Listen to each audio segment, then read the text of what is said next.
10, 9, 8, 7, 6, 5, 4, 3, 2, 1. Halo, selamat pagi kepada anak kami, khususnya kelas 11 IPS ya. Pada pertemuan hari ini kita masuk mata pelajaran sejarah peminatan. Dan kalau sejarah peminatan itu kan memang untuk anak IPS. Oke. Jadi pada pertemuan minggu yang lalu kita sudah membahas sedikit mengenai kerajaan-kerajaan Islam ya. Dan diakhiri pada yang lalu itu kita memang belum masuk Kerajaan Makassar. Nah, kita mulai saja ya, Kerajaan Makassar.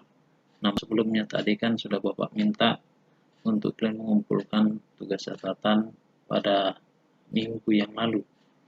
Maka kita lanjutkan materinya, yaitu tentang Kerajaan Makassar. Nah, kalau kita perhatikan di slide ini, wilayah keseluruhan Kerajaan Makassar itu berada pada yang berwarna ungu ya. Ya, warna ini itu di Pulau Sulawesi ya, Sulawesi. Nah, jadi Kerajaan Makassar adalah salah satu kerajaan Islam yang berada di Pulau Sulawesi. Nah, Kerajaan Mataram itu ada Sultan Alauddin, ada Sultan Mapasomba. Nah, dari ketiga raja ini, Bapak yakin yang ini Sultan Hasanuddin ini yang tidak asing bagi kita, yang kita kenal sebagai salah satu nasional. Oke. Nah, kehidupan sosial oleh ajaran agama Islam ini sudah pasti ya, karena kerajaan ini bercorak Islam. Mayoritas besar beragama Islam sampai saat ini. Kehidupan sosial masyarakat Kerajaan Makassar diwarnai oleh ajaran agama Islam. Masyarakat Makassar beragama Islam sampai saat ini. Kerajaan Makassar bertumpu pada kegiatan perdagangan dan pelayaran. Terlihat Sulawesi terkenal sebagai Pulau Ulung yang pemberani mengarungi samudra. Nah, kita lihat tadi kan Pulau Sulawesi ini nanti dikelilingi oleh laut ya, dikenal ulung dalam hal berlayar ya, melakukan pelayaran.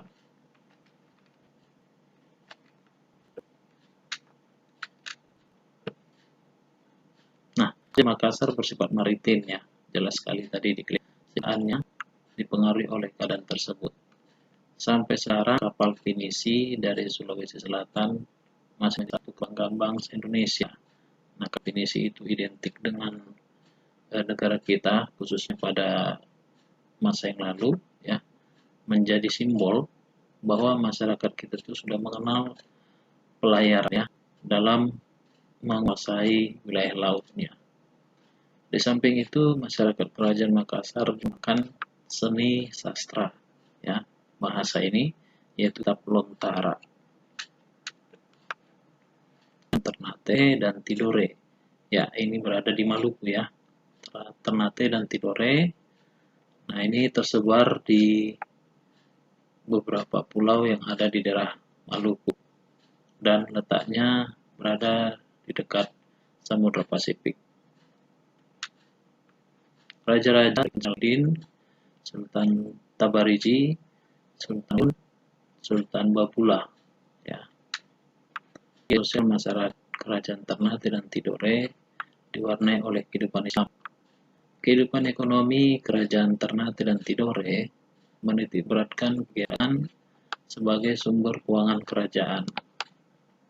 Hasil Kerajaan Ternate dan Tidore adalah perahu kora-kora, yaitu perahu kecil yang dapat berpat ya. Ini menjadi ciri khas dari Kerajaan Ternate dan Tidore. Tata Islam di Indonesia ya, tata pemerintahan ini sudah baru, tapi yang baru Kerajaan Aceh, Kerajaan Mataram, Kerajaan Makassar ya. Bagaimana tata pemerintahan Islam di Indonesia? Di Kerajaan Aceh, Sultan adalah lambang pemersatu yang diakui oleh para hulu balang ya. Sultan itu raja. Nah, kekuasaannya itu sebagai lambang pemersatu yang diakui oleh para hulu balang. Kedudukan Hulu Balang tidak bergantung kepada sultan.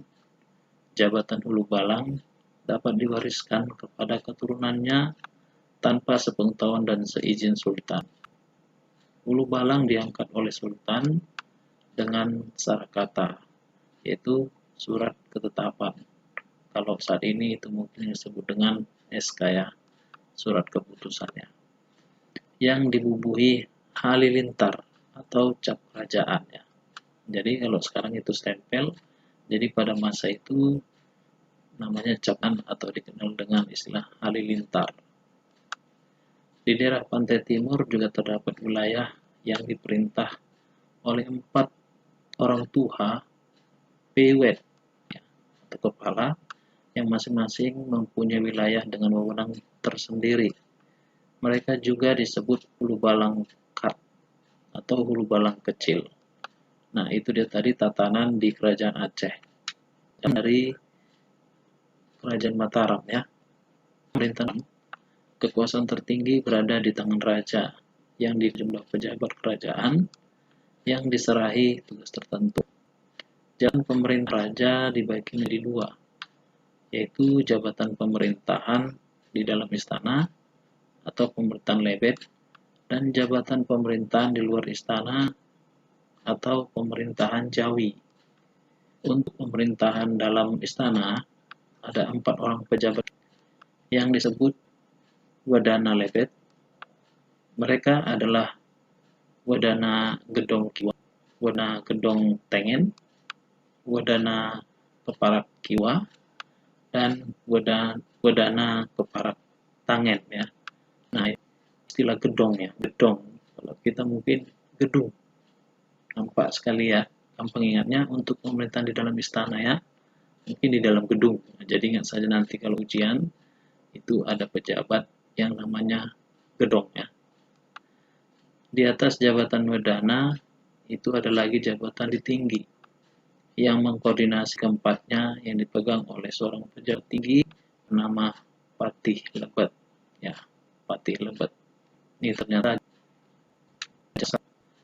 berdasarkan sejarah Makassar diketahui bahwa raja dalam jalan turun sehari dibantu oleh suatu dewan yang disebut Kasuwiang Salapangi atau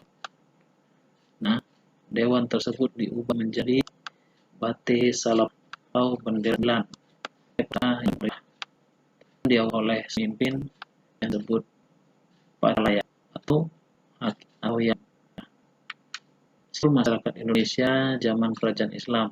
Nah, di buku kita ya, di peta konsepnya ternyata masyarakat pada zaman Islam juga ada kelasnya ya. Kalau agama Hindu kan jelas ya, ada kasta Brahmana, ada kasta Ksatria, ada kasta Waisya, dan yang terakhir Sudra. Sedangkan pada masa Islam, walaupun pada awalnya kepercayaan Islam itu tidak mengenal lapisan masyarakat, namun pada pelaksanaannya itu menjadi 4 golongan ya, 4 golongan. Yang pertama itu golongan raja dan nah ini. Kemudian yang kedua itulah golongan elit ya. Yang ketiga golongan dan yang keempat yang terakhir adalah golongan hamba sahaya. Nah, jadi hari ini di sini bahwa pada masa zaman kerajaan Islam di Indonesia ada 4 golongan dalam struktur masyarakatnya. Pengembangan daya kerajaan bercorak Islam di Indonesia. Nah, ini nanti akan mengerti bahwa pendidikan kita di Indonesia ini pertama sekali memang dipengaruhi oleh Islam dan pesan dan lembaga unsur pendidikan itu sendiri. Baru yang kedua, maka muncullah demikian juga dengan cerita-cerita yang dimainkan bersama dengan alat musik ya. Yang ketiga ada perkembangan kesastra ya, itu juga nanti ada 3 buktinya.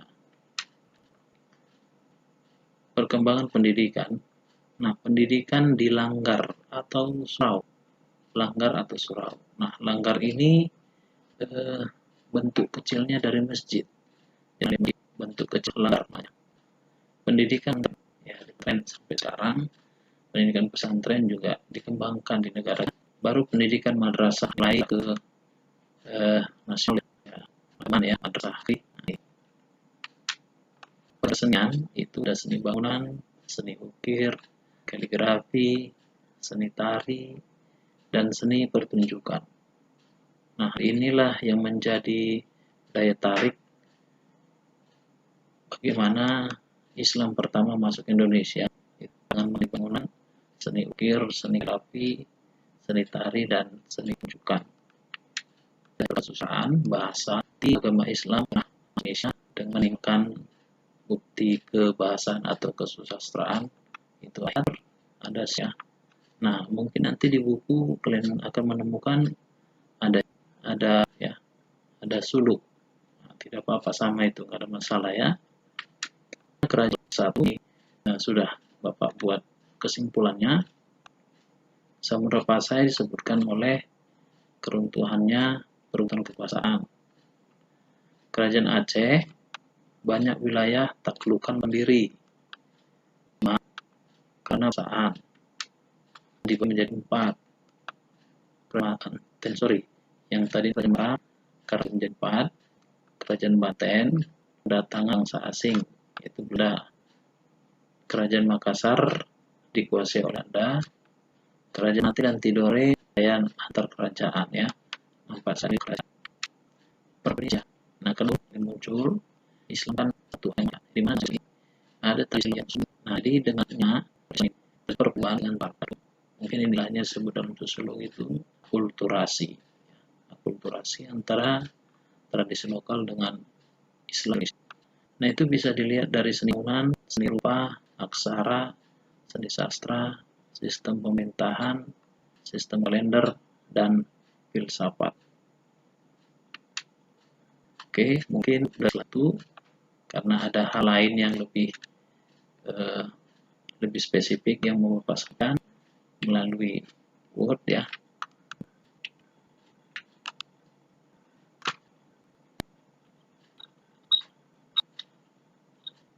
Nah, jadi untuk mengesimpulan dari tentang masuknya agama Islam ke Indonesia, ini Pak data ya.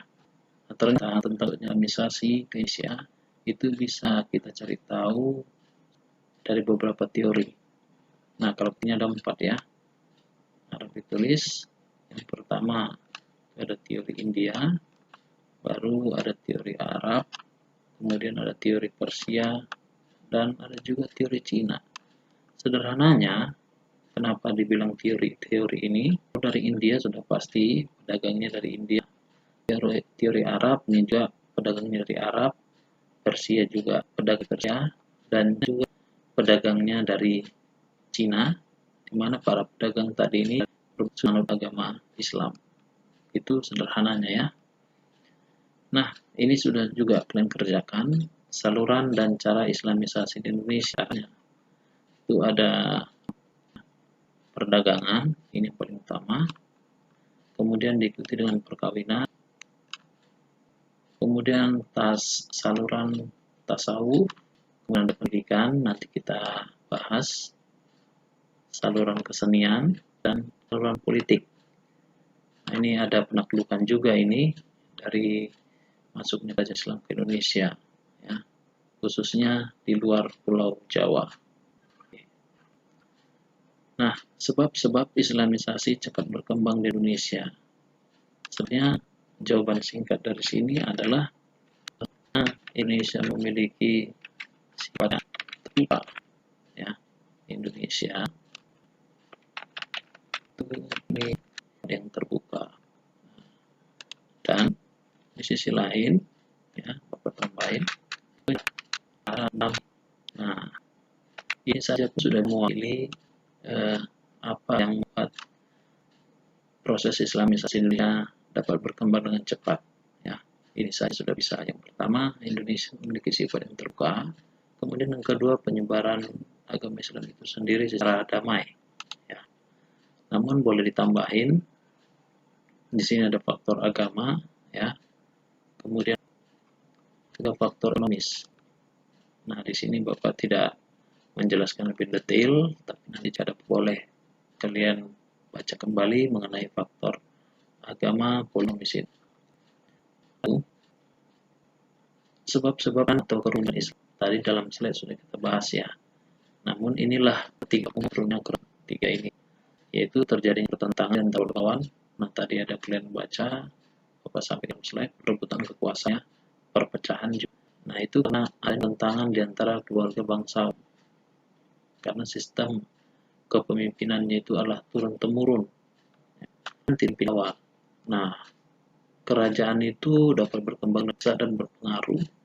Itu biasanya disebabkan oleh raja yang memimpin itu kuat, berkuasa, dan berwibawa, sehingga mampu hanya menjadi berdaya.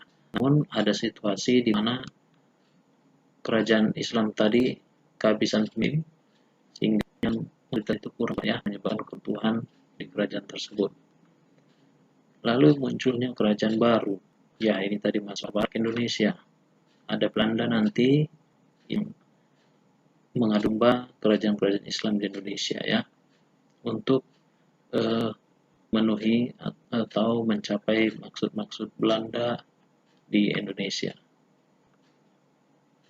Nah, penjelasan kerajaan yang mengalami kemundurannya tadi sudah di slide sekali. Nah, oke, ini dia sedikit lagi. Karena kita dalam proses pembelajaran daring internet, pastilah ini berhubungan dengan pendidikan. Jadi ternyata pendidikan di Indonesia ini sangat berkaitan erat dengan pendidikan Islam. Dan memang dasar dari pendidikan kita itu adalah dari pendidikan.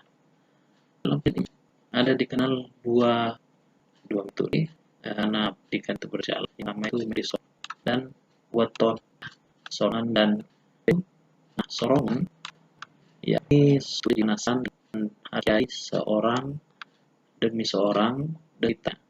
Ya, itu dia metode sorongan. Sedang metode sorongannya ini suatu metode kuliah, ya maksudnya proses pembelajaran di mana santri mengikuti pelajaran dengan duduk di sekeliling kiai, ya, di sekeliling kiai yang menerangkannya. Nah, santri menyimak kitab masing-masing, mencatat jika perlu. Ini seperti model pembelajaran kita di sekolah ya. Nah, di mana proses pembelajaran kita di sekolah itu pada umumnya berpusat kepada penjelasan guru. Nah, oke, sekarang Bapak tambahin sedikit ya. Dalam Islam ada istilahnya elemennya. Ya, pendidikan Islam itu ada 3 ya. Oke, ada 3. Apa itu Pak? 1. Nah, ini disebut tempatnya, ini tempatnya. Nah, bisa di masjid, ya, bisa di masjid, bisa di pesantren. Nah, tempatnya dulu. Baru gurunya. Nah, gurunya namanya kiai. Nah, gurunya namanya kiai. Baru yang ketiga, ya muridnya, ya, muridnya. Nah, muridnya itu adalah santri. Nah, ini adalah elemen pendidikan Islam. Namun, santri ini juga dibagi menjadi, santri itu dibagi menjadi 2. 1, santri kalong. Nah, santri kalong. Yang kedua, ya, santri mukim. Nah, ini santri atau ya murid atau siswa. Tuh, mana di sini murid atau siswanya itu ada 2. Nah, perbedaannya ini Pak, kalong, ya kalong itu kan kita tahu ya, bolak-balik ya. Nah, jadi ini belajarnya ya pulang pergi. Ya, ya seperti kita ya, pergi pagi waktu pembelajaran normal, pulangnya sekitar jam 2. Nah, ini dia santri kalong, belajarnya pulang pergi. Sedangkan santri mukim, ya, santri mukim Pak, ini kebalikannya, belajarnya menetap, ya, di pesantren atau di masjid. Nah, mungkin kalau yang sekarang ini kita istilahnya dengan asrama ya, yang ada di kompleks sekolah, nah, atau seminari ya, atau sekolah-sekolah lain yang menyediakan penginapan atau tempat tinggal bagi para siswanya yang kita kenal mungkin dengan istilah asrama ya, asrama. Nah, itulah dia jenis-jenis santri yang menjadi elemen dari pendidikan Islam yang menjadi dasar pendidikan kita hingga saat ini. Oke, mungkin itu saja yang bisa Bapak sampaikan mengenai isi dari chat ini. Bisa Bapak kirimkan ya link. Dengan demikian dulu pembelajaran kita.